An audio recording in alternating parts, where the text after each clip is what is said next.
Welcome to the Terrible Podcast with your hosts from SteelersDepot.com, where you can find all your latest and greatest Steelers news.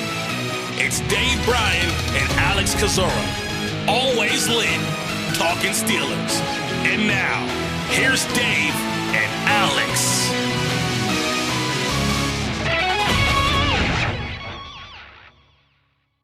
Welcome to the Terrible Podcast, Season 15, Episode 41. He's Dave Bryan. I'm Alex Kozora, SteelersDepot.com. Thanks for being back with us this Monday, Steelers Nation. This victory Monday is the Pittsburgh Steelers in Russell Wilson's debut, dominating the New York Jets in the second half to win this 137-15. Pittsburgh now 5-2 on the season, and so it was Russ's debut. He cooked. Mike Tomlin's cooking. It's Victory Monday. We're eating some crow over here that Russ cooked, Dave, or at least I am, at least in terms of me wanting to stick with Justin Fields, and the fan base, majority of them feeling the same way. But one game into this thing, Russell Wilson, Mike Tomlin looking pretty good. Yeah, boy, where did that one come from? And how exhilarating that was. Obviously felt like kind of two different halves of football. They were able to score their first touchdown late in the first half, but up until that point, kind of shaky there to start with. They were moving the football, able to get a couple of field goals, but the Packers were obviously scoring some touchdowns within there. But once you got to the late second half, or late first half, obviously into the second half, things really started to heat up, and I think we saw some of the benefits of this team actually switching to Russell Wilson. But look, I thought the Jets would win this game. I thought the offense would be a little bit better than what it had been, but no idea that they would, do what they did, especially on the scoreboard. What did they score, like 31? Unanswered points there, and obviously shut out the Jets in the second half. We saw a lot of good things out of this offense, and boy, we've got a lot to talk about today. We do, ranging from the starting quarterback to Beanie Bishop Jr., the rookie undrafted free agent making plays, and everything in between. So before we do a deep dive into this game and all that transpired at Acrisure Stadium last night, do some quick housekeeping and talk about some of the roster moves, injury situation, health of the team coming into and exiting this game. Prior to the game on Saturday, Pittsburgh making a couple of roster moves. They promoted outside linebacker Ade Ogundeji to the active roster. He played a handful of snaps at outside linebacker last night. Team also elevating wide receiver Brandon Johnson and Jonathan Ward from the practice squad. Ward with some contributions on special teams. Injury standpoint, Roman Wilson unfortunately did not play, was inactive for this game because of a hamstring injury suffered apparently during Thursday's practice. Demonte Casey went backwards and ultimately did not dress for this game. He was inactive in this one. Exiting this one, a couple of injuries. Mon Adams, who had battled a knee injury late in the week, got cleared for the weekend. He did not last long in this game. He did not finish, and cornerback Dante Jackson's been dealing with a shoulder injury for several weeks now. I think he hurt it on that long 57-yard catch and run that Breece Hall had. He did not return, did not finish out this game. James Pierre replaced him at cornerback. So overall, I think the team is trending in the right direction health-wise. I don't know if the injuries suffered in this game are serious. I think Dante Jackson said he'll be fine and good for Monday night against the Giants. So overall, I think coming out of this one pretty clean. Yeah, it took a while for kind of the Dante Jackson news to surface. Kept waiting to see what kind of the injury status on him would be. Montravius played what, one snap? I think I'm still going through my charting, but he was out there, I think, just once. Yeah, I think he was just out there for one snap, and then they had lost him. So we'll have to see if how long that might end up being. But we've obviously speculated about injuries in the past to see how they come throughout the week and all like that, to see how they transpire. But at least on the surface, it feels like they came out pretty decent. Yeah, it does. Mike Tomlin will talk to the media on Tuesday, and we'll recap things for the Wednesday show. All right, Dave, let's get into this game, and we just got to start with Russell Wilson. It was shaky. It was rusty early, although as we talked about Friday's show, let's show some patience, and you figured there would be some rust. It was not going to be perfect in the early going for a guy that hadn't played in 6 weeks and hadn't played in a regular season game since Christmas Eve of last year, essentially 10 months ago. So you knew there was going to be some kind of warming up period. The question was just how long would it take to warm up, and could Pittsburgh kind of survive that? And largely they did. And you see why Mike Tomlin made this change. We discussed, some of the reasons of what we thought was in Tomlin's head about trying to get this offense to new heights and another level. And you saw a lot of those things happening against a good Jets defense, although one that was hemorrhaging defensive backs last night. That played a role in the performance for sure. But you saw Wilson open up this offense vertically and let his guys make plays, and George Pickens in particular. Pat Frymouth had a nice catch down the right side. So this is what Mike Tomlin's gamble was, that Wilson could do things for this offense, make them more explosive, and unlock a level that has not been seen in this offense in quite some time. Yeah, I thought it was funny. Most of the obviously had a long wait until the game got underway, and had to go through the Sunday pregame shows, and more and more the word started to come out throughout the morning that, and in fact, I thought the Jay Glazer report was interesting. Mike Tomlin basically telling Jay Glazer that he went Lone Ranger on this one with his decision, and that kind of. As we talked about on the Friday podcast, and it started to get the sense throughout the press conferences over the week and all like that.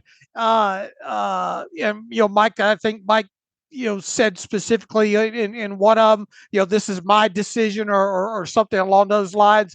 It did it did feel like there was a sense that Arthur Smith specifically, if he had his druthers, maybe Justin Fields would have been out there. And but I think as word started to seep out throughout the morning, it did feel like Mike Tomlin wanted to, was on a fact-finding mission to find out, what indeed Russell Wilson has, what he can offer this team. And he said as much over that one quote that we kept going back over from the Tuesday podcast there, saying we have a guy that hasn't played yet. We want to see if we can be that team.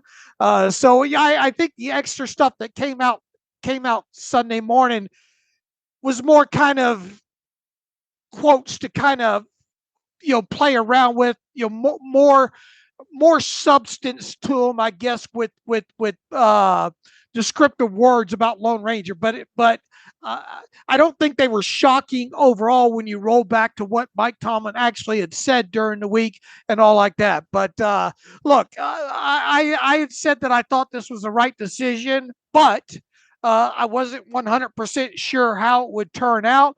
But I did feel like this team at least owed it to themselves to see if they could get better quarterback play out of a veteran guy in Russell Wilson. Now, after the first quarter and a half, I was a little bit shaky with everybody else there. But I think as time went on throughout this game, you started to see, the pluses involved with the veteran, and the games played and the risk taking and everything that's associated and comes with Russell Wilson, along with some of the bad as well too, because there were probably a few times where he probably could have taken off with the football. Had it been Justin Fields, he probably would have, and probably had some nice gainers in there. But I think in totality, now that we're through this, we understand why Mike Tomlin went the direction that he did.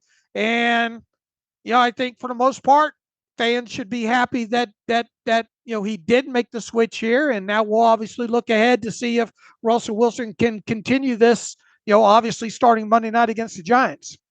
Yeah, what I thought was interesting, and Mike Tomlin never did officially declare a starting quarterback. On the Friday press conference he did, where he suspected he would name Wilson the starter, he declined and said he would keep it in-house. The decision had been made, but he was not going to tell anybody. And as it turned out, by last Wednesday, when the team first got together last week, Tomlin said that Wilson was going to be the starter. So the team knew by then where things stood overall. But yeah, the Glazer report, the other reports really indicated that Tomlin was kind of truly on his own on this one. Like, it was his decision, and there probably wasn't a lot of organizational support agreeing with him. They'll support him and execute the plan and the vision and certainly carry it out. But in terms of, who was in favor of starting Fields and who's in favor of starting Wilson, it was essentially Tomlin in that lone ladder camp. But let's go with Wilson and see what he can do. And so that is those are the decisions that coaches that have the unique job security of a Mike Tomlin are able to do. When you know that you have an organization that you've been coaching for 17 years, longest tenured coach in the NFL,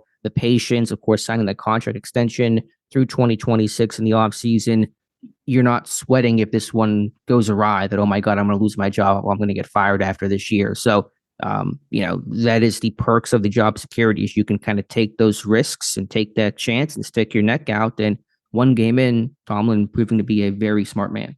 What did he say after the game? That's why I'm compensated the way I am. Who was it? Brandon Marshall, I think, asked that question of him late in that press conference last night and all.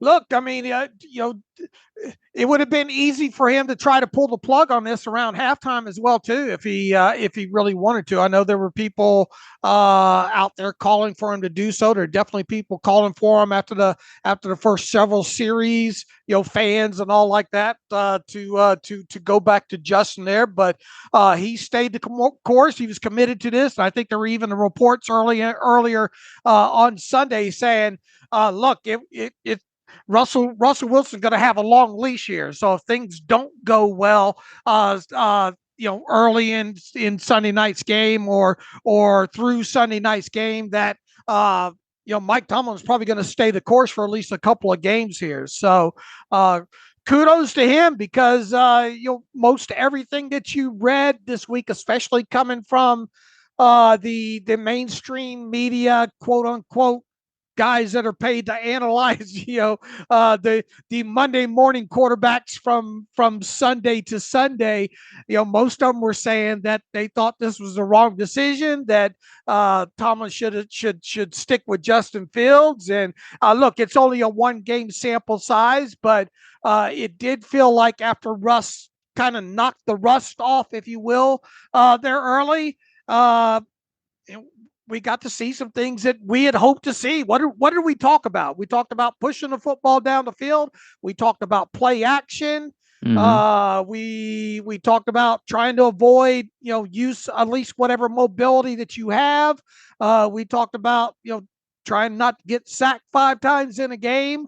And for the most part, I think Russell Wilson checked a lot of boxes here for kind of the things that we were hoping to see if indeed the team went to him in this game. And once again, I think the more comfortable he got as the game went along, the better he seemed to get. And boy, that had to be tough on him early in that game. And because there were very distinguishable boos. Mm-hmm. And I think a Justin chant, some were saying, I don't remember if I heard that specifically, but the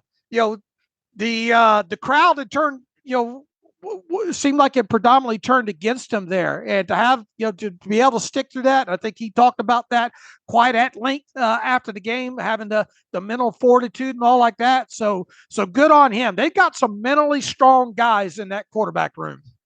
Yeah, no question. Some really good people overall. And you knew the veterans like Tomlin, veterans like Russell will be able to handle the pressure and the scrutiny that's going to come with any mistake, especially early in that game.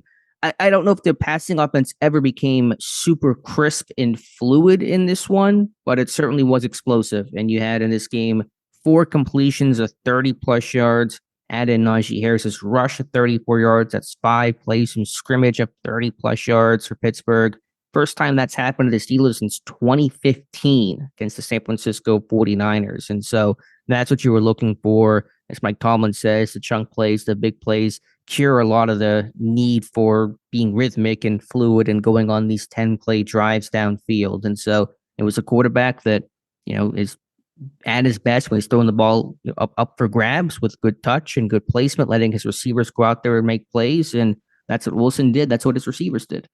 And, there's still room for improvement for Russ in that area, I thought, in this game. Because if you think about it, obviously the first one down the left-hand side to Pickens, definitely a 50-50 ball. Hell of a damn catch by George. One arm. I don't see he had one arm tied up. I don't, just add that one to the highlight reel to the other ones of those amazing catches that he makes. But then, even on the touchdown pass, that was a touch a little bit underthrown. Pickens just great snatching that ball. The deep one, the other deep one that bobbled over there on the side, and amazing catch by Pickens was a tiny bit underthrown, if we're being honest with you, honest with ourselves. And then the one to Freiermuth was a tad bit. So you got through all of that aspect of it, still completed those balls. The biggest thing is you're giving your guys opportunities to make plays down the field, and that's why you pay those guys. Or not necessarily yet in Pickens' case, but definitely in Freiermuth's case. But I mean, you got to give how many times do you see during games, just any NFL game in particular, where you see these kind of 50-50 balls, or these opportunities for your guy to be the better guy to make the play? And that was the case in this game, and the Steelers came out on top on Saturday. Heck, there was even that one down the middle of the field to George Pickens that how many of us would have actually been surprised if George would have caught that?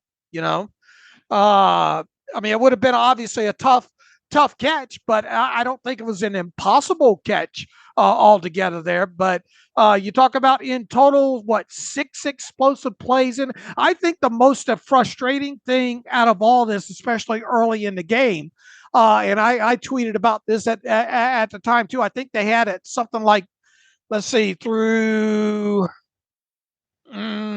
I guess through the first half, they had technically they had 2 explosive plays along with 2 18-yard plays at halftime, but yet they only had the points that they had on the scoreboard. So and then a couple of those, obviously 2 of those explosive plays totaled up to 74 yards, and I think both of them had produced at the time 6 points at the time. So that was the frustrating thing, is you were getting explosive plays, but you're having to settle for field goals. Now I think on top of that, Mike Tomlin obviously hit on this at halftime, and you didn't have to be a rocket scientist to figure it out. I think they were 0-6 on third down at halftime, and that's obviously where the big bugaboo was within that. You're getting the explosive plays, but when you're getting a third down, you were unable to convert. Now, one of those was that early drop by Calvin Austin, and it's a shame that one obviously happened there, but you're being counterproductive in your efforts there when you get some explosive plays, but yet you're unable to convert the third down. So that was a key thing in this game in the first half. And what did they do in the second? What did they finish in this game on third down? Overall, they finished 5 of 14. So they had went, I guess, 5 of 8 in the second half. Yeah, so big turnaround there for sure, and at least ended on a high note, even if the overall number 5 of 14 doesn't look great. I thought the broadcast, and Chris Collinsworth in particular, did a really good job pointing out on those vertical shots, those downfield throws that Russ had. You're right, some of them a little underthrown, but there was arc on those throws. Right. I think one issue that Fields had with his downfield passing, Fields has a really live arm. The arm strength is not a concern, but some of his throws were a bit more on a line, and they didn't have necessarily the loft to kind of give guys a chance to run under it or locate it, and they just kind of come in a little too hot. There was a lack of touch, I think Fields showed on a lot of areas to the field, and I think about that one pass, I forget which game that was, down the left seam to Darnell Washington, maybe the Dallas game, whatever it was, Colts game, whatever game that took place in, where it just felt really on a line, just felt a little too hot. And with Rush, you really get that true moon ball he talks about, where it's just a real high arcing throw.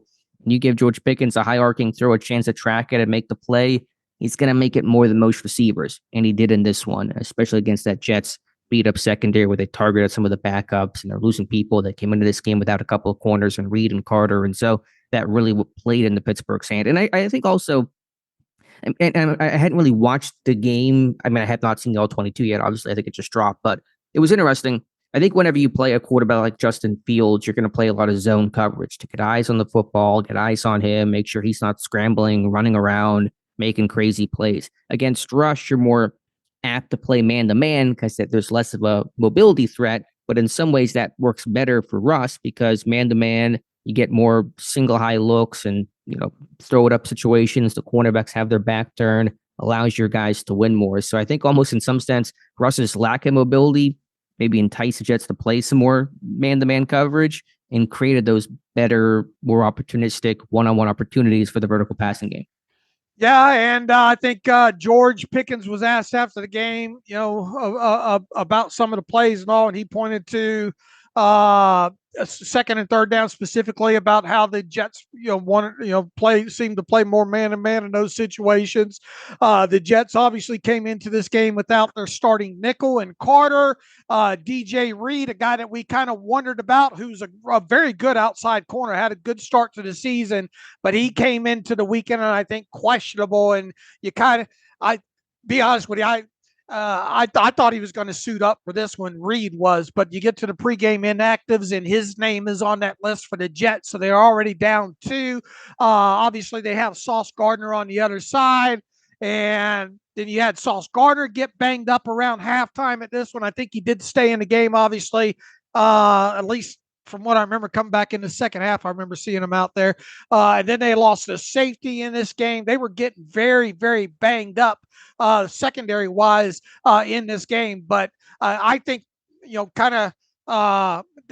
regardless who they would have had out there, they probably would have had the same MO defensively, at least in man-on-man situations on second and third down. And yeah, you're right. If Justin's in there, you probably are going to be more apt to play more zone type situations than you are with Russell Wilson, because obviously you don't want your back turned to Justin Fields and him take off with it. But look, I mean, just a great job overall. I thought by Russ, getting good pre-snap reads, and his adjusted net yards per passing attempt stat. This was 10.000. So, absolutely nothing wrong with that. Obviously did not turn the football over. How many times was he sacked in this game? What was it? Twice? Once. Felt like it might have been 2 or 3 times in there. Obviously went through spurts early in this game where his accuracy or decision making could have been a little bit better, but 16 of 29 isn't going to floor anybody, I don't think, as far as completion percentage goes, but he definitely got better as the game went on. And play action, what was the play action? This is something that we really talked about in this, and I think you've got an article up or coming on this later today. What did he end up being in play action? Yes, according to PFF, and I'll write about this later on. And I want to match it with some of our charting that we've done from our Tom Mead, and I've talked about a lot this year that Pittsburgh's play action has been really poor, and I thought Wilson, maybe the best benefit you would get from him is better play fakes, selling it better, and more productivity. According to PFF, Wilson on play action was 10 of 13 for 161 yards, 1 touchdown, and 0 interceptions. And so I don't know if Pittsburgh has 161 yards off of play action this season, first 6 weeks combined. I'm being a little hyperbolic there. So some of those were more traditional, just boots. Hit Darnell Washington in the flat 4 times off of boot action, including Wilson's first completion as a Steeler for 15 yards, but certainly got some plays down the field. So play action certainly, which is a hallmark of Arthur Smith's offense. I saw a tweet from Ben Fennell. Pittsburgh is first in play action usage this season. And so you had to be more effective there. Wilson certainly made you more effective there. Yeah. What'd you say? 10 completions for 161. I mean, he only had 264 yards passing. So that was obviously a chunk of that. And he had 16 completions of the game. So 10 of 16 came off play action that way. So definitely good. I mean, I hate to keep rolling back, but that's the things that we thought that we wanted to see if things went right for Russell Wilson was pushing the football down the field, increase in play action, and then obviously not making any mistakes with the football and not getting sacked a lot. So I think we saw basically all four elements of that. Would you like it to be a little bit cleaner? Yeah. I mean, Russell even said, they still felt like they left a little bit, out there, and they've got obviously room for improvement. But at the end of this thing, obviously the running game took over. Najee obviously had a good game. 21 carries, 102 yards, and put the dagger in this on a fourth. Would you have kicked a field goal there? Nah, they were feeling it, man. They were posting their will. Yeah, they because you would have went up. Let's see. I was thinking about this late last night. 10-yard run that put them up. Let's see, it was 30 at the time. If they had kicked a field goal, it would have been 33-15. But yeah, that was a fourth down play, and Mike Tomlin did not live in his fears there. They were feeling it at that point, and it ended up being a 10-yard, basically dagger to the heart there late with the touchdown run. But Russ spread the football around. Van Jefferson touchdowns are allowed. How about that? Evidently, and you can evidently get a couple of catches out of him in a game. I thought one of the big plays in this game was a third down pass to Jaylen Warren over to the right side, where Jaylen Warren got some rumble tumble yards after the catch there to move the chains. I thought that was a very, very significant play in this game as well. But Russ was able to spread the football around quite a bit in this one, and thought there was some great designs, man, on that play to Pat Freiermuth. I don't know about you. I thought for sure they're going to call Van Jefferson for pass interference on that rub. When you go back and look at it on the all 22, let me know what you think about that. But they did a great job in those man-to-man situations of getting rubs. I think the touchdown to Van Jefferson came essentially off of a pick with George Pickens on that right side. That was great patience by Pickens on that to properly set that up as well. Once Russ started cooking in this thing in the second half, though, it really felt good. What was Russ in the first half, and what was the difference overall in the second half as far as completion? He was 8 of 17 in the first half for 145, and 8 of 12 in the second half. Okay. I think like a $119 and a touchdown, so a lot more efficient there in the second half for sure. Right. So, I mean, look, you try to be praising of this, which we have been. You try to pick out the nitpick, a few of the little things, which I think we have here. But I mean, if you don't turn the football over in a game and you get 6 explosive plays on offense in a game, and you out explosive play the other team, I mean, that's a recipe for getting it done, and especially when you're able to punch the ball in the red zone in the second half like this team was able to do. So that was a good look. That was a good, talented football team that they beat. And I know they were missing guys in the secondary and all like that. And as the week goes on, that I don't know how highlighted that will be there, but I know this is a 2-5, right? 2-5 Jets team. But make no mistake about it. This is a talented Jets team that they beat. And I was, that's why I picked against the Steelers in this one. I thought I was worried about the Steelers defensively and a little bit offensively in this game going into this one, because I thought the Jets were a talented team. What was the talk stat in this game? I know the Jets had a couple of chunk plays of their own, but I imagine Pittsburgh, with the turnovers, with the explosive plays I referenced, they had to have won this by as wide a margin as they've won in quite some time. The Jets had 3 explosive plays. They had that long one to Hall for 57 yards. They had that pass short middle to Garrett Wilson for 27, and then they had that pass deep down the right side to Alan Lazard for 20 yards. So they only had 3 explosive plays in this. The Steelers had 6 plus So you're +3 there, right? And +2 in the turnover department, right? So what's that? A +5 Tuck's number. So you obviously should win that, handily, and they did.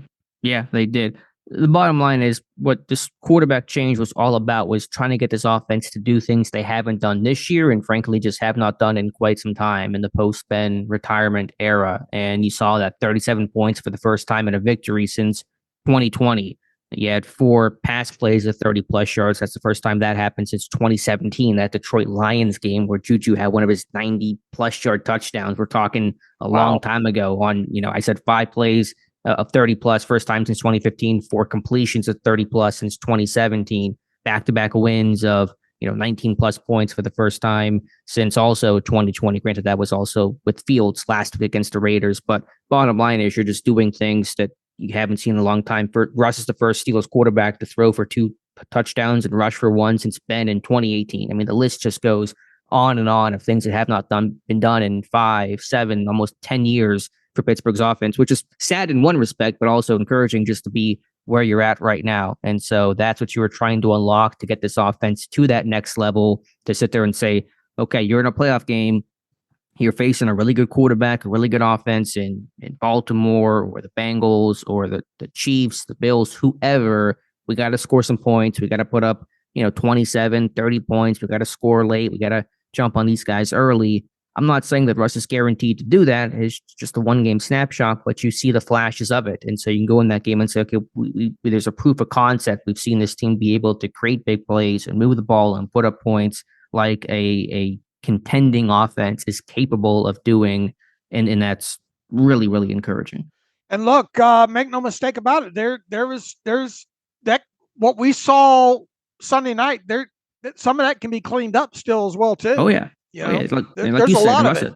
A lot of plays left on the table. It was a slow start for this offense, and Russ had a couple of bad misses early. There was that one, I think, RPO to it was the Calvin in the flat that the ball just came out of his hand wrong, and the Boo Birds came out like you said early, but they got rolling, and you knew there'd be rust early. There was no big surprise about that, but they shook it off pretty early, and it did not doom this team. So the deep ball probably helped open up the run game, and Najee ran well, even early, 18-yard carry early in this game, but, ran it late. In Pittsburgh, I thought by the end, like the Chargers game, like the Raiders game last week, really imposed their will, and you felt this team, there was an energy whenever you're just running late, and the O-line was getting into it.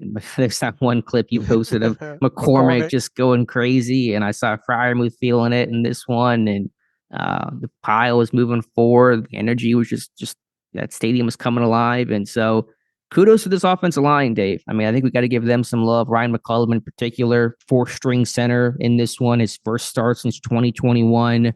Maybe he wasn't perfect. I know Quinnen got him on the one screen where there was a holding call on McCollum, probably some other, less than stellar reps, I'm sure, mixed in there. But overall, no mistakes, clean operationally, despite, him being a first-time starter for Pittsburgh and the new quarterback situation with Russ.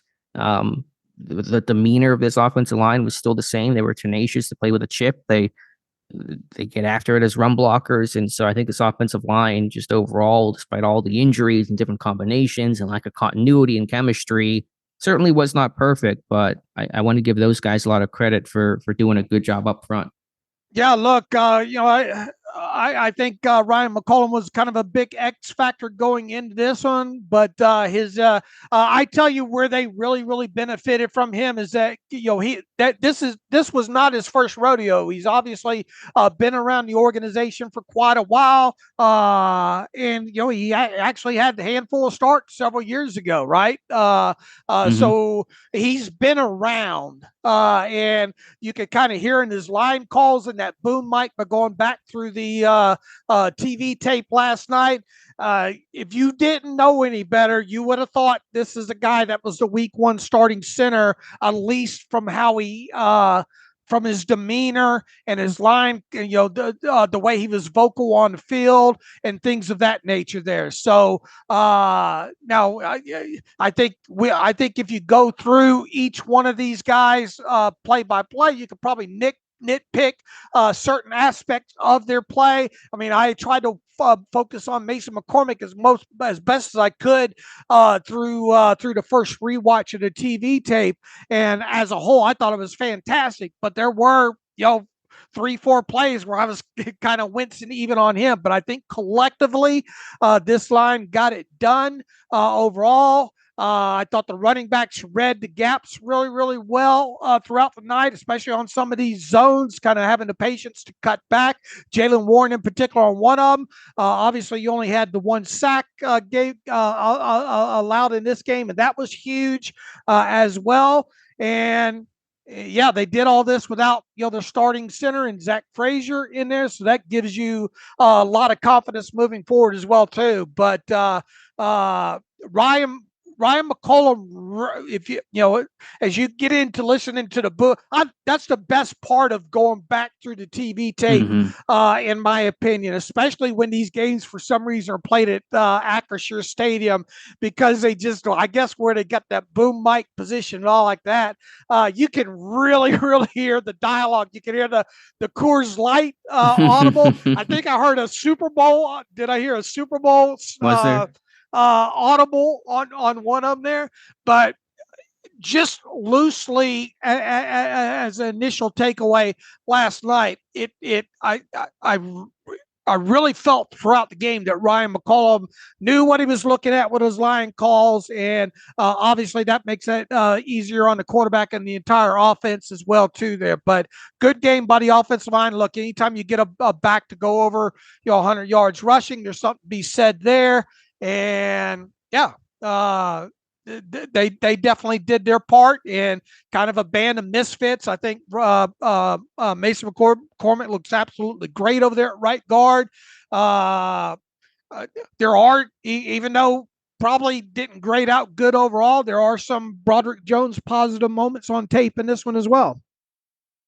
Yeah, don't look now. Najee Harris on pace to rush for nearly 1,200 yards this season, which would essentially match his career high set as a rookie when he was the bell cow type of running back. Certainly with Russ, and I talked about this from the very first time Russ took a snap at 11 on 11 in training camp, was his cadence. It's louder, it's clearer, and it's always tough to tell exactly, how much freedom does a quarterback have, what kind of autonomy is he given. But it's probably reasonable to assume that Russ has a little more freedom to check out of plays and audible. And even from literally the first snap of this game, he checked to something. I don't know if he flipped a run or whatever the case was, but he checked to something and they ran the ball for a decent gain on the very first snap of this one. So there's probably another benefit to that, where I think Pittsburgh probably was running into some bad fronts with Fields, where he had just less ability, less freedom to kind of check out some bad situations. Let me give you just one. I just happened to look this up. A very specific and quirky stat of the weird here for Ryan McCollum. The last NFL game in which McCollum played, well, the last game.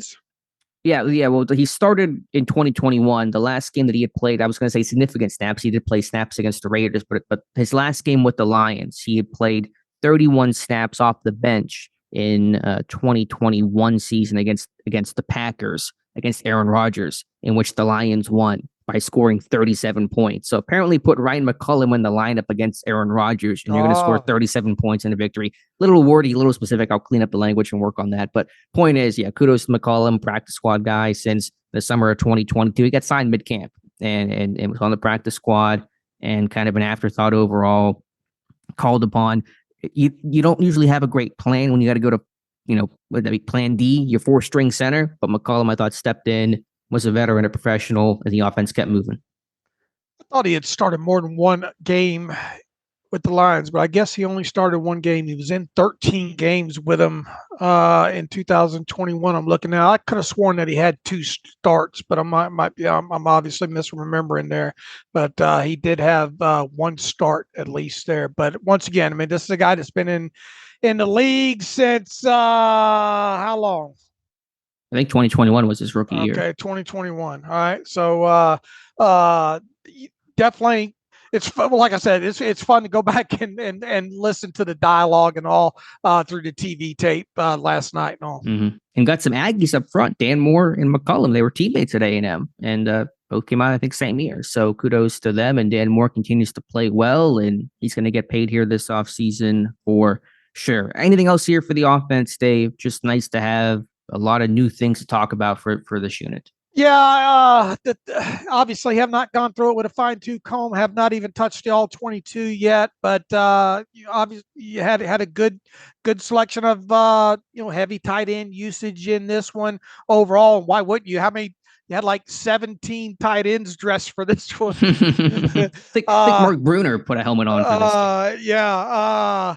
Rodney Williams, I think, even got a late snap in this one offensively, nice. But you did have Michael Pruitt back from his knee injury for this one. Got a nice dosage of snaps. Obviously, 30 snaps, I think, for Pruitt, which is big time. Yeah, good to get him back. Connor Hayward, obviously, Pat Freiermuth, really one of the things we talked about Darnell Washington of how he was used coming out of Georgia in the passing game were those little flare outs, right? Those kind of block and release and dump offs, if you will, and that's becoming a weekly thing, I think, in this offense, and I like it. You get the ball in the hands of that guy out on the edge, and some people are going to make some business decisions down the field there. And I think even Chris Collinsworth pointed out, who was it, Eccles over there on one of them there. So you got a guy that, even though you're probably not going to be able to use a lot down the field in the passing game, you can use with as much as he lines up on the inner line of scrimmage and is expected to block. You're going to be able to fool people like they did a couple of times in this game. And I think Chris Collinsworth even said right from the get, I'd probably go back to that 3 or 4 more times or something along those lines there. So I think the big takeaway as we close out the offense here is that there it was good and there is definitely something to build upon here.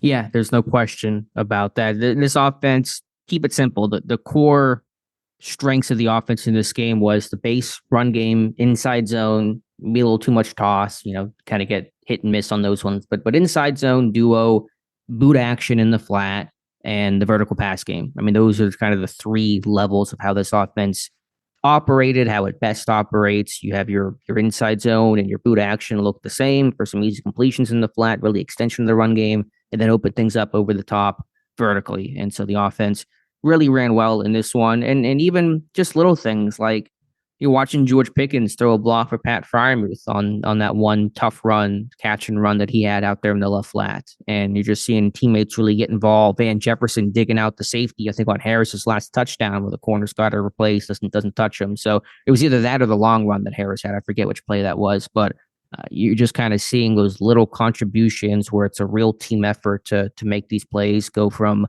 good to great or really good to chunk plays to touchdowns, all that kind of stuff. So it really has been, I think, the last 2 weeks, a lot of hand-the-pile efforts, some small things that really become big things when you want those good plays to become great plays. Not many penalties in this one either, which was big, right?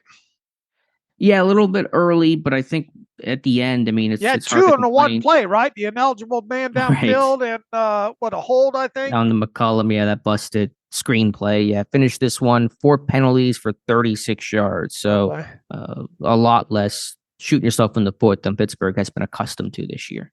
All right, we will get deeper into offense and all like that. What do you think? Obviously, the explosive plays were key on this. I don't think you can undersell the that third down play. Where was it? Third and 8 with was that the one late in the third quarter? Yeah, 3rd and 8 from the Steelers 27 with 1:19 left. Wilson hit Jaylen Warren over there on the right side for 11 yards. That was the play that the safety Davis got kneed in the head and injured on. But to move the chains in that situation, and at the time, I think the Steelers were up 23-15. And obviously, third quarter winding down, and you want to you want to be able to move down and control the clock and put more points on the board. I thought that was a significant offensive play in this game, and to convert on 3rd and 8 deep in your own end like that I don't want to say that was a turning point of the game, but it was definitely a significant play in this game.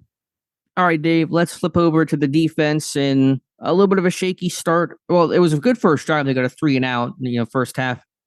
The issue really was just singular to me, just tackling the catch. And we talked about coming into this one, Breece Hall was a really accomplished receiver as their lead running back. Came into this one with 26 receptions, tied second on the team. And I remember mentioning in particular, tackling that guy in space when they get him on some either the screens or the design, routes that the Jets will run for him. It's a big guy to take down. And Pittsburgh certainly had their issues. You had that big 57-yarder where it should have been a 4-yard gain. You miss a bunch of tackles, guys running into each other. And that sets up what the Jets, one of their touchdowns, I think, out there in the left flat. So that really was the sole issue. And once that got cleaned up, once Pittsburgh got a lead, once the Jets became really one-dimensional, it was a wrap. But that was the only thing the Jets had going in this one, was being able to break some tackles, and Pittsburgh just not finishing plays and getting guys on the ground. Yeah, I think two things stuck out to me as far as allowing some plays. Some of those quick slants got them, and tackling got them, especially in the first half of this game. They seemed to cool it down a lot more in the second half overall. But and we talked about how ahead of this game, one of the things that stuck out about Breece Hall was they're going to try to do whatever they need to do to get the football in his hands, however they need to do it. And they did. And I think what did he have at halftime that I tweeted out? I think he had something, or I know at one point he had just a hair less than 100 yards in receiving in the first half overall. I'm trying to find out the stats, particularly at halftime for him. He finished with 103. I don't think he had a ton in the second half. Yeah, he had 93 yards receiving in the first half. So they held him to 10 yards receiving in the second half. He had they did a good job against him against the run. They did a great job against the run in totality in the first half, because him and Allen combined for 22 yards on 9 carries, but where Hall was eating on them was receptions and those missed tackles, because he had 4 receptions for 93 yards in the first half, and as you stated, I think he had 103 for the game. So they really, really, really clamped that down overall. And yeah, I mean, you get that, and how many times we've kind of seen early in the games this team kind of struggle with the tackling, and I think even down in the lower red zone, they're kind of getting off blocks on the Breece Hall touchdown over there. Felt like some people got pushed, and I think Loudermilk was a little slow getting off that block. And by the time he did and dove, he had missed a tackle there, and Breece Hall walks into the end zone overall there. But it did feel shaky defensively at the start for them to come down and do what the Jets did, punching the ball in the end zone. But they're obviously weren't. They did get some 3-and-outs along in between a couple of those scoring drives, which I thought was good. It did not. Once again, I've only gone through the TV tape once here. It looked like they used a lot of sim pressure, but they didn't actually have to blitz a ton in this one. Yeah, I don't have the official charting done, but there wasn't a lot of blitzing, but there was the appearance of blitzing. And we talked about, you give some of those sim pressure looks where Rodgers feels like the ball's got to get out quickly, doesn't know who's rushing, who's dropping, and that worked really well in this one. So at least the illusion of pressure, I thought Pittsburgh had a really smart game plan versus Rodgers overall to do some things they hadn't done a lot of this year in terms of those, double A gap blitzes, or at least pressure looks a little more. We saw a little more in this one overall. So I just thought it was a really solid game plan against Aaron Rodgers. I think they did as best they could. They did a good job of at least trying to disguise some things. And, obviously, I think it's still going to come out in the wash. They used a lot of zone in this overall, but they did obviously man up, probably at a little bit higher rate than they had previously here on this. I thought the coming downhill and tackling the catch for the most part for non-running backs was good. I mean, Deshaun Elliott keep showing up in key moments in this one and coming downhill. They were run blitzing a little bit. They were picking their spots, and for the most time they seemed well timed when it comes to a few of these run blitzes. I thought, welcome back Alex Highsmith. I really thought Alex Highsmith had a good game out there on the edge overall, especially when it came to some pressures. There wasn't. It felt like Aaron felt like he might have been getting pressured more than he was actually getting pressured in it, if that makes sense.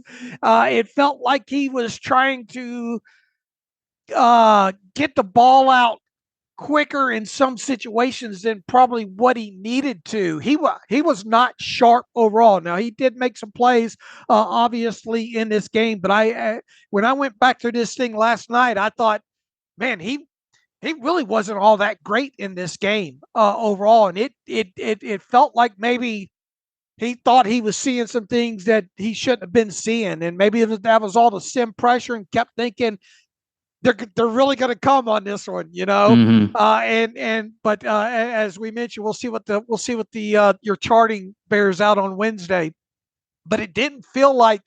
I mean, I know they had a couple. I think they had a safety blitz on one, a corner blitz on the other.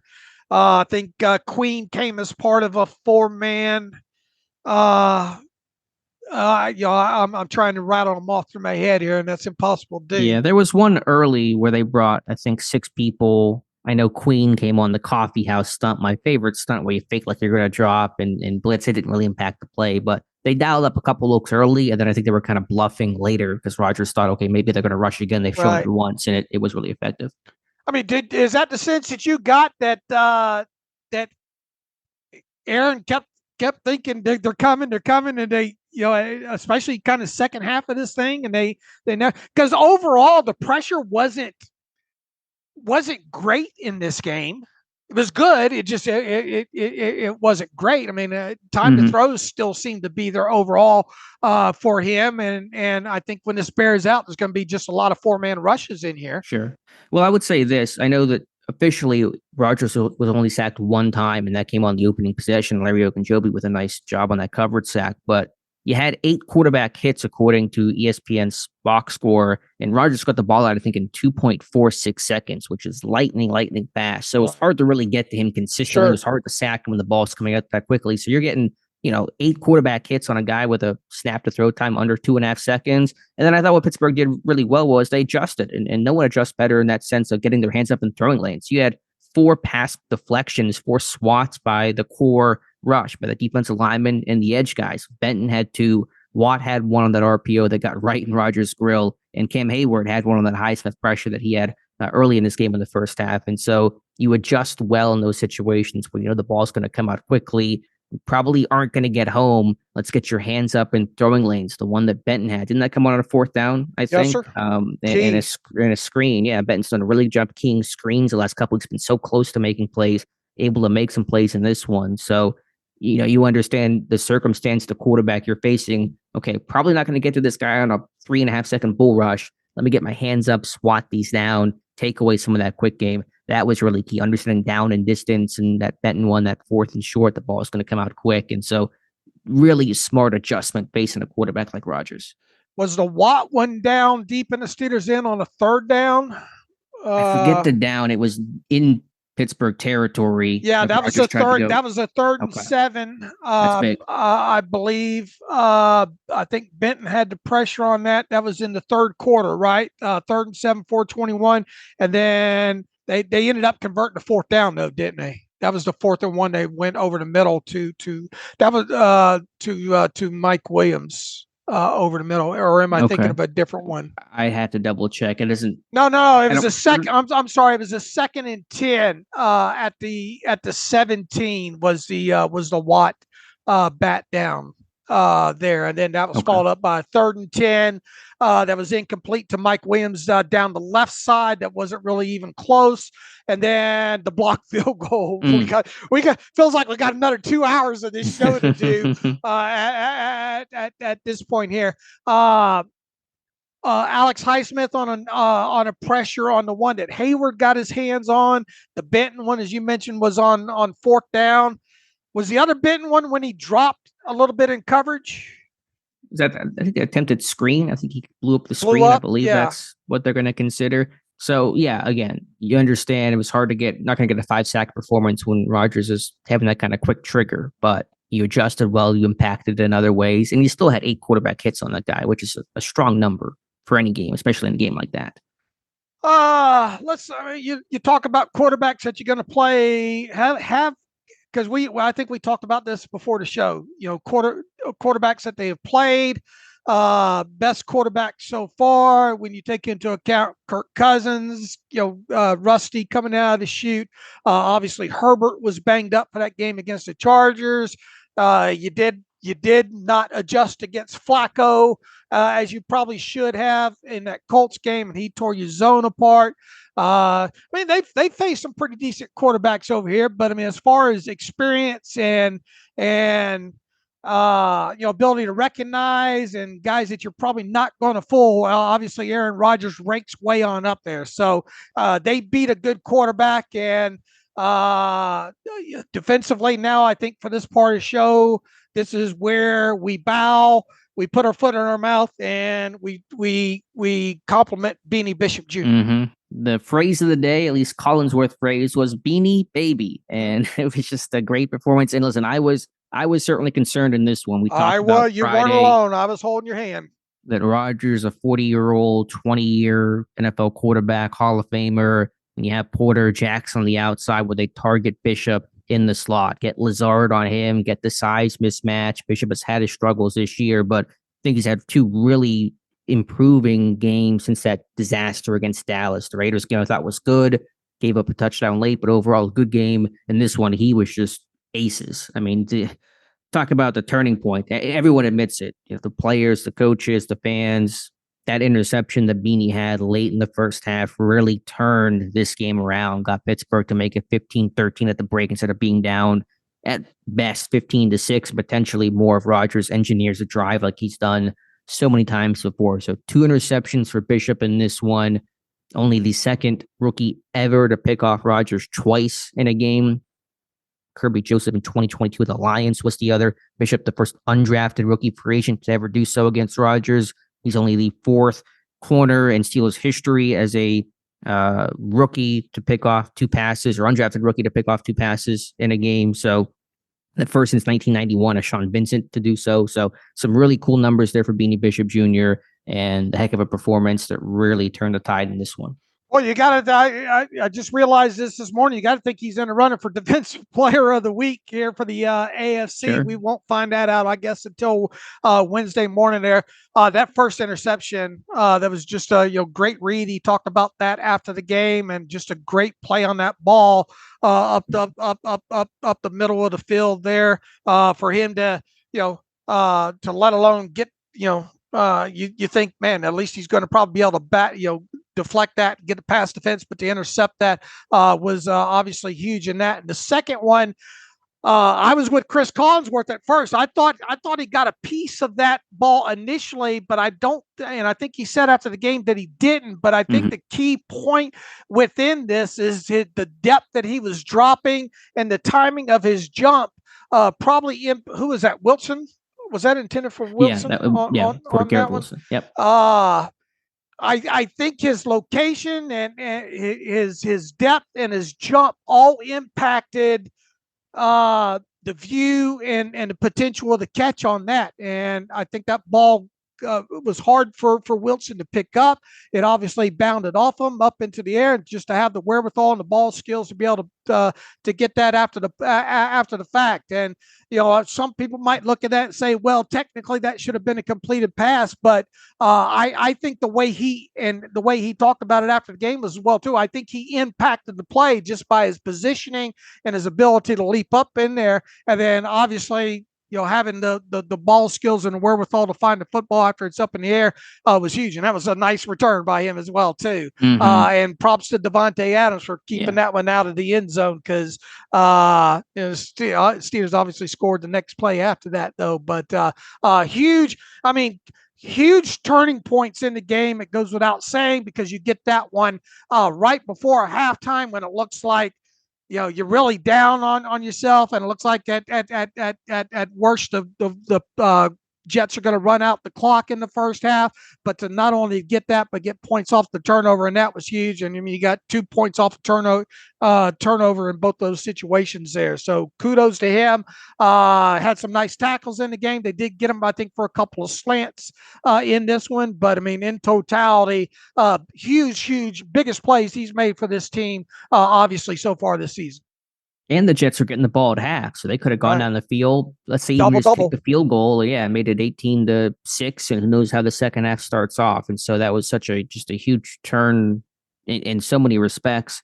We've seen Beanie struggle to get depth. As I really see his progression, you can kind of almost distill it in very similar situations. Think about the Dallas game, that one catch that CD Lamb had on that third and 14 for 27 yards, where Bishop is playing kind of hook zone curl flat underneath and doesn't get enough depth there on third and long and gets thrown over the top. Against the Raiders, a bit better job on that one throw left sideline.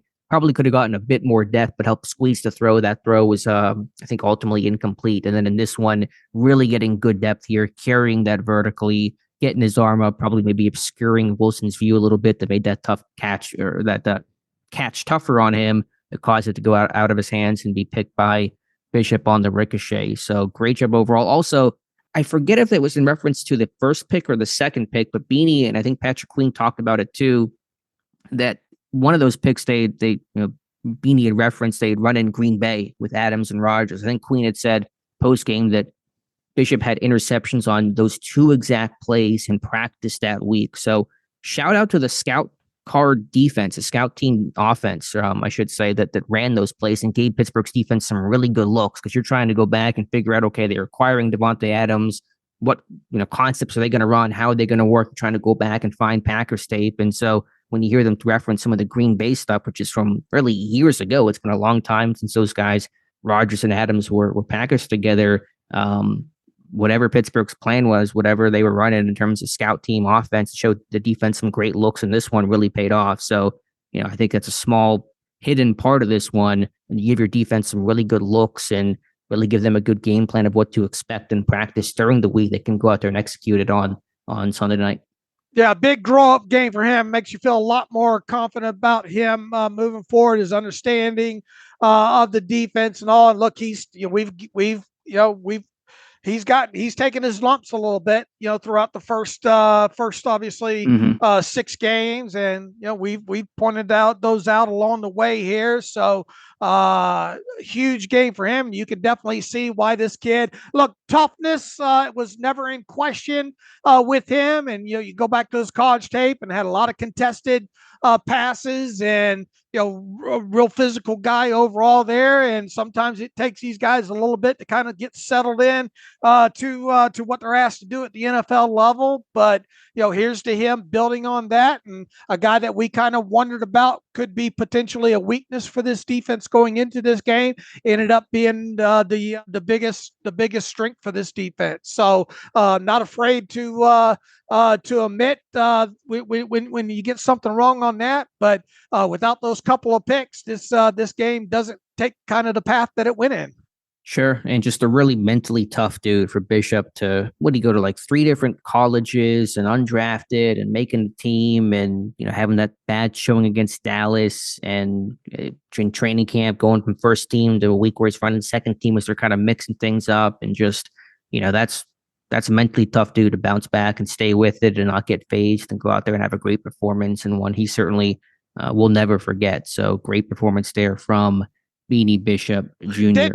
I know a lot of it says, you go back to, well, what do you expect the coach to say? But, Terrell Austin, I think, recently said, we're not worried about Beanie. Beanie will bounce back. And, he definitely did. And I think he's going to be in the running for AFC Defensive Player of the Week this week. So we'll see how that plays out. Good on him. For sure.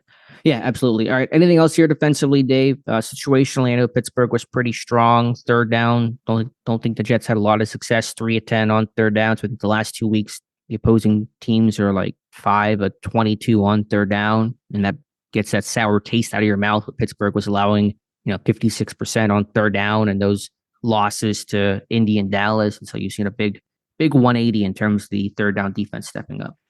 Yeah, let's see what the Jets were at 3-10 of the game. Ain't nothing wrong with that. And I think a couple of those didn't a couple of those conversions come in the first half. What were they in the first half here? Trying to split this up real quick here. First half third down efficiency for the Jets 2 of 5. So they were 1 of 5 in the second half. They're on third down. So almost a reversal there, because what do we say? The Steelers were 0-6 in the first half. And so, Mike Tomlin talks about it, situational football. And third, one of the things Mike Tomlin harped on at halftime with Melissa Stark was, we got to be better on third down. So they were on both sides of the ball in the second half.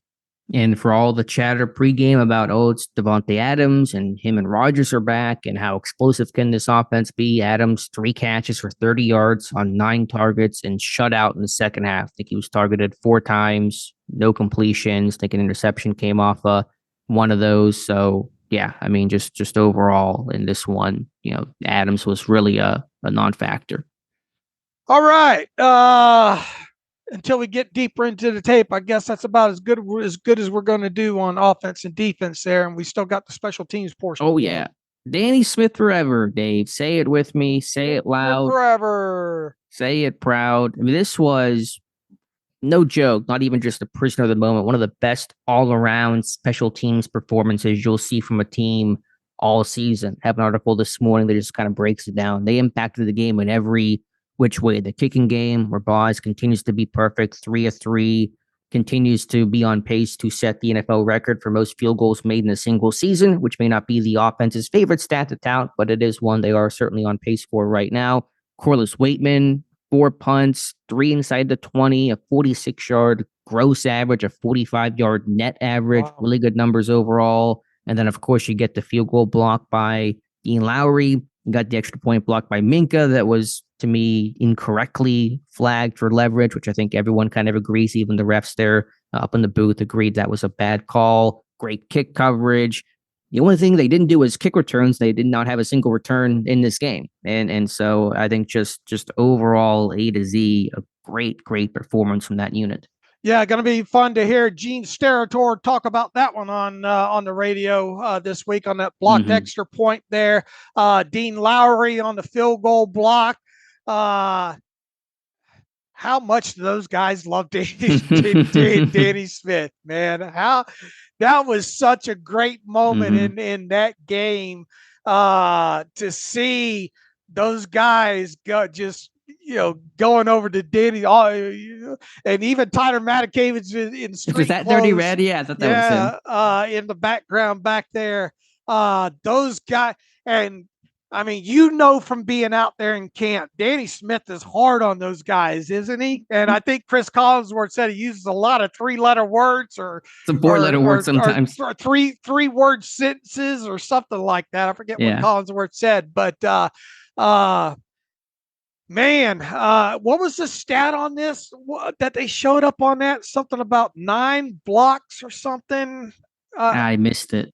They've had, I forget what. I had to go back through the TV tape and look at it there.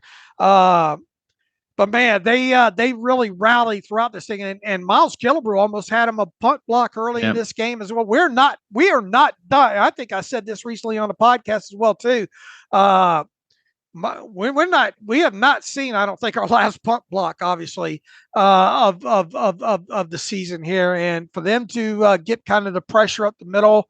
I mean, technically, you block 1 extra point, you block 1 field goal. I mean, they're obviously reading this thing and executing real hard in something that really, for most part, is kind of taken for granted.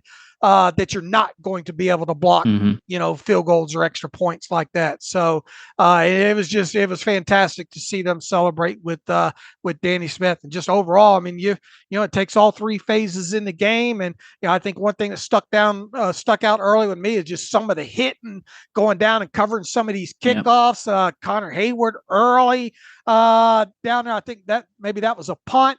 I think Terrell Edmonds was gunner in this one on one side, was he not? Yeah, he's been a gunner the last couple of weeks, and he's done a great job and put the pressure on to force that muff early in the game. All right, yeah. What else? Wilson, Peyton Wilson coming down along with I think it was Jonathan Ward. It was Ward.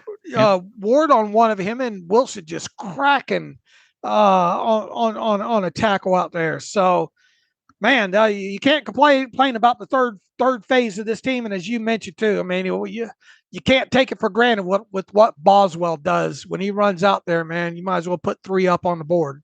Mm-hmm. Yeah, I mean, listen, if you're 31 other teams, if you get a block, a punt, or a field goal once in a year, you're happy. You're like, hey, we blocked one this year. That's fantastic. We had a big impact play. For Pittsburgh, that is routine. I think the Steelers PR guy, Michael Birch, had the stat. They blocked a kick or a punt in 3 straight games. That's the first time that's happened since at least 1991, according to his research. And that's probably as far back as the data goes. And who knows when the last time that actually happened in Pittsburgh. So they blocked a field goal against Dallas. They blocked a punt against the Raiders, and they blocked a field goal against the Jets in this one. And again, had an extra point. It should have been a block that unfortunately got wiped off the board. So they do this stuff routinely. They blocked 3 punts last year. They blocked 2 punts a couple of years ago. I know Loudermilk has 2 field goal blocks in his career. So, I mean, they just do this stuff every single week. And I love to hear Mike Tomlin postgame talk about, we have a culture of this. This doesn't happen by accident. You don't just walk into these type of situations. And NFL rules have made it harder to block field goals with protection for the snapper and the leverage rules and all those kinds of things. So it is certainly harder to do. It's much rarer to see than it used to be, but Pittsburgh does it better than any other team in football. And yeah, from the kick coverage aspect, the hidden yardage in this game, the Jets had 5 kick returns in this one. And here's where their offense started on each of those 5 returns: at their 22, at their 28, at their 22, at their 23, and at their 26. And so all 5 of those were better than had you given the touchback and given the Jets the ball at 30, including some of those at the 22, at the 22, at the 23. So you're really getting some significant yardage savings in that one. So a great job overall. And I also got to shout out the Corliss Waitman punt that got down at the 7. A great job to get backspin on that one. And that backed the Jets up on that drive that ended in that Beanie Bishop interception. So we talk about kind of hidden plays to get the Jets back up to begin with. That's where that drive started, ends with the Bishop pick, and that ends with a Pickens touchdown that gets Pittsburgh right back into this game. So it all kind of flows together. So overall, just an A+ performance. All right. I was surprised. I was absolutely stunned that no Justin Fields packages in this game. They had me fooled. I thought for sure we'd be talking about 4, 5, 6 snaps for Justin Fields in certain situations, but no, they didn't do it. They didn't need it. Kudos to them.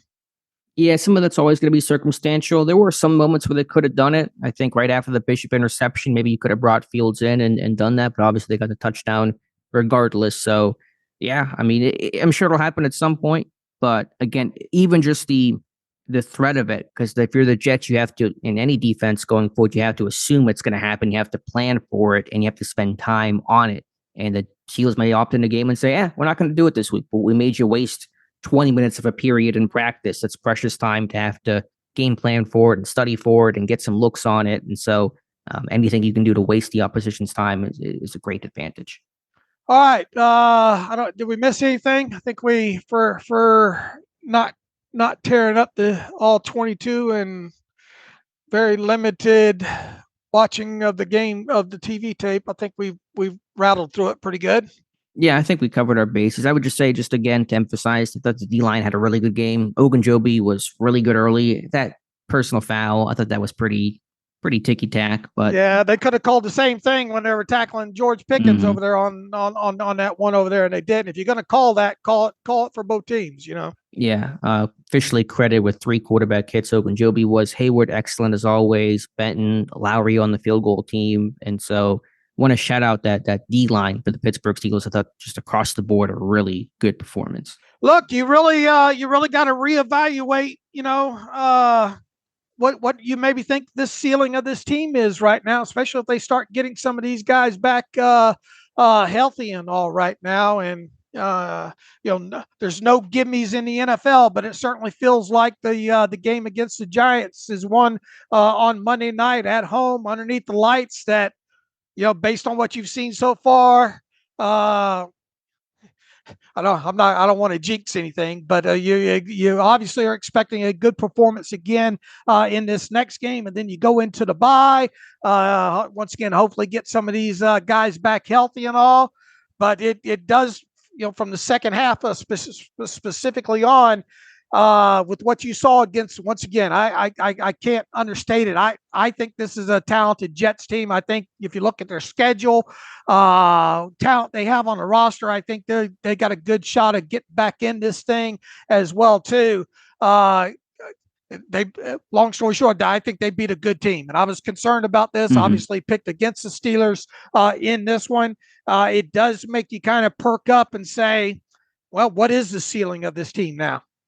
Yeah, I mean, it's higher than what we thought it was, I think, coming into this game. And that's why Mike Tomlin wanted to give Russell Wilson a look and show what he could do and what this offense could be at its best. And at its best, it looked pretty good. And there's still things to work on and still plays left on the table. Just last thing I would also say, we kind of mentioned him, but Joey Porter Jr., a really good game, denying some of those vertical throws that Rodgers was trying to throw up. The one to Williams you mentioned earlier. I think there was one to Garrett Wilson on third down off of sim pressure where he just kind of put the ball up, and none of those were even close to being caught. I thought just Porter overall was steady. Had a tackle for loss as well. So good to see the tackling show up again. The run defense, just well-rounded game. So Porter, I thought, did a nice job clamping things up on the outside. All right, let's rattle through some emails. I got a lot going on this morning here at the house. So Justin Fields is not fragile from Chris Warren. Gentlemen, I'm tired of hearing these national media guys talk about our quarterback situation if they know more than our coaches. They act as though Mike Tomlin is going to ruin the very fragile Justin Fields. He says baloney.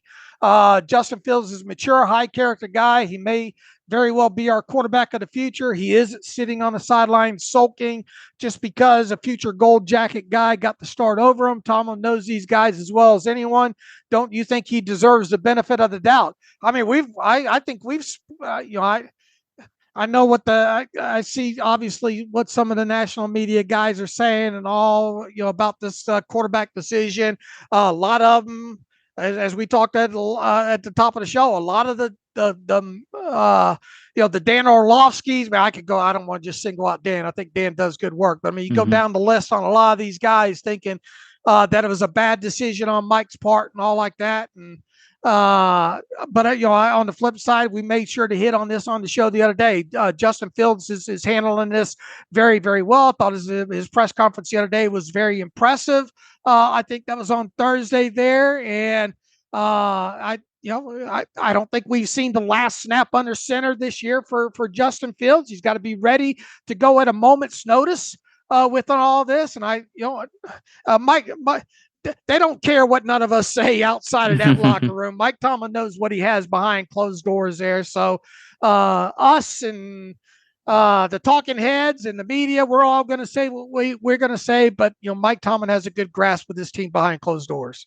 Yeah, agreed. And this only reinforces that. And I'll say that, while we debated Russ versus Fields and I was still in the Fields camp, my point was never, and I know the reader's not saying this, but I never thought that Fields' confidence would be hampered or shot because he lost his spot and was replaced by Wilson, however you want to phrase it and frame it. I mean, I think he's a pretty mentally tough dude that's done all the right things and, can still bounce back and still have a future in Pittsburgh. So we'll see where that goes and where that leads. What happens next year, we'll deal with after this year. Not focused on that right now. But yeah, my issue with the decision was never about, is Fields' confidence going to be, shook. It was just about, who's the best guy to help you win. But Tomlin showing why he made the move and one game in, it's paying off in a big way. All right, let's get one from Sim Football Critic. Been a while since I sent an email. Faithfully listening and enjoying the content. By now, I'm sure you have beat the Wilson versus Fields thing point to death. So I'll go in another direction. He says Cam Sutton will be available to return soon. When he does return, how do you handle the nickel corner position? Beanie Bishop's play has been up and down, but experience is good for him. Not sure I want to disrupt his progression by inserting Sutton, especially after the performance he had last night. I will just say this: you got to continue to develop Beanie Bishop. This was a one sample size game. It was a very impressive game. You got a smart guy in Cameron Sutton. I think the main thing here is it opens you up to do different things package wise when it comes to Cam Sutton. Are we going to see Beanie Bishop go back and play just 2 or 3 snaps a game? No, I don't think so. I think it just gives you another option in different situations, personnel packages that will allow you to get both these guys on the field and get Beanie Bishop better in the process because of it. Yeah, this does not take. It's not have to be one or the other. It's going to be good to have another slot corner because Beanie's really the only slot corner. They only have 4 corners on the 53 right now, and so I mean they don't have any people overall, and Beanie's their only slot guy. Just have another slot capable guy in case of injury is going to be important to have in your back pocket. And you can play dime packages. Listen, in training camp, all Sutton did was playing dime, and that's 60 Bs, and so that's Beanie as your slot guy, and Sutton, hypothetically, theoretically, as your 6 DB. Now there's KZ and Edmonds has gotten work with KZ being out. So there's different people and how they figure all that out. But this does not have to mean that Beanie's going to lose playing time. You can still play Sutton and Beanie on the field in sub packages, in dime situations, obvious pass moments. And Sutton's a really good chess piece that can move around and play safety, play deep half, play deep middle, slot corner, outside corner, can do literally everything on the field. So there's flexibility there. So yeah, I'm with Dave. These are good problems to have. Nathan Casey says, is Arthur Smith trolling us by calling as many sweeps as possible in one game? He's talking about, he's got this title, Pulse Plays. Also, is GP the most happy Steeler in the building now that Russ is the starter? Another question, it could be Darnell Washington also, as he got more targets in that game than I remember him having his whole career to this point. Great team effort, he says, most NFL looking offensive game he can remember since the days of Big Ben. So I guess more kind of observations than anything. Look, they like that toss to the outside, and they need to block it up better on a few of these for sure. Any thoughts on the tosses? Yeah, we've seen them really be hit and miss. You've gotten some big plays, the big touchdown run that Harris had, which really wasn't blocked all that well. Harris just made Spillane miss and then got a block downfield from Fryermuth and housed it that way. Yeah, I don't know. I'm not really sure the intent. I mean, I'd like to see Warren get some more opportunities there. Maybe Patterson a little more explosive. So I don't know. I mean, I get it. They're not been super effective, but you're trying some different things. And then overall, the run game, it's hard to be too mad. They ran for $150 and 2 touchdowns in this one. So I'm happy. GP, the most happy guy in the building. He probably is this morning, that's for sure. Darnell Washington, we talked about him getting more targets. I think a couple times a game, you got to really explore having Washington block and release and kind of those flare outs, if you will. I think those have become something that you got to put into the game plan a couple of times. I don't think you've obviously seen the last of those in the offense. So good on getting him involved, because once again, you get that guy the football in his hands out on the edge. People are going to have to make some business decisions related to that. Yeah, just staple boot game stuff where your inside zone and your play pass look the same. And listen, that's all Washington did last year. All but one of his receptions last year were off of boot action, and a lot of them this year have been off the same. So it wasn't anything new or different, just doing a little bit more, being a little more efficient with it, getting the ball out quick, getting them open. Better play fakes that I think help open that up. They got Washington wide open a bunch of times in the flat. All right, let's get one more for Dustin. From Dustin. Good morning, Dave and Alex. Happy Victory Monday. I'll admit I was wrong with what I thought we'd see from Russ, especially between drives 2 and 3, but I'm not entirely sold off of just one game. I wanted to comment on how good of a game Beanie played, especially the INT and the TFL on back-to-back snaps, let alone the second INT that I'm sure we all expected was getting housed. Also, what are your thoughts on Peyton Wilson so far? He says, one of my friends texted me about him being all over the field, and he hadn't heard of him until last night. As always, thanks for all you do. Yeah, look, Peyton led the team, and was it 9 total tackles? And I think he had one more maybe on special teams, or had 8 on defense, or one more on special teams. He definitely stuck out, at least on the TV tape. I obviously have not got to the all 22 yet, but definitely looks very comfortable in that defense at this point for sure. They got themselves a player there. It certainly does seem like. He says he's not entirely sold off of one game with Russ. Okay, we get it. But, got to give him his props. Got to give Mike Tomlin his props for going that route, regardless of whether or not you are sold off of one game or not. And as he stated, Beanie, as we talked about, had a hell of a game there. Yeah, just one game, and there might be some ebbs and flows. I mean, not always going to put up 37 points and win in pretty comfortable fashion. But point is, you're seeing, okay, what is the ceiling for this team? What are they capable of doing? What are the new heights they can reach? And again, 37 points, the explosive plays, just the passing game in general. The numbers they put up showed, okay, this is what they can be, and this is Wilson's first game, and it's basically you did all these things in 3 quarters, because the first quarter was just really rough overall, and so. To have that kind of productivity in essentially 75% of the game gives you a lot more encouragement for what could happen going forward. Real quick, I pulled this up. Russell Wilson's average depth intended air yards was 8 yards down the field in this game. Nice. His completed air yard distance was higher at 8.2. So nothing wrong with that. Looks like he had a 31% aggressive percentage in this one. And his longest completed air yard distance was 56.2 yards. Average yards to the sticks, just negative 0.8. So his completion percentage was 55.2, but his expected completion percentage was 60.1. So obviously, you'd like to see a little bit more completed footballs there. But from an advanced analytics standpoint, we talked about the adjusted net yards per pass attempt number being 10.0.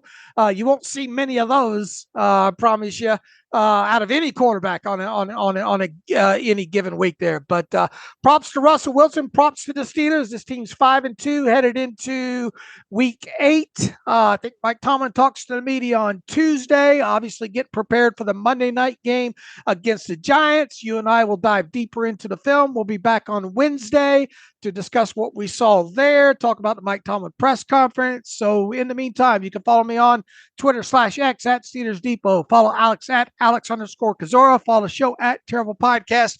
Email the show, theterriblepodcast@gmail.com. If you like what we do and want to donate to the cause, SteelersDepot.com, hit the donate button. Also, if you like an ad-free version of the site, SteelersDepot.com, hit the ad-free button. Follow the directions that way. So until Wednesday, as always, thanks for listening to the Terrible Podcast with Dave and Alex.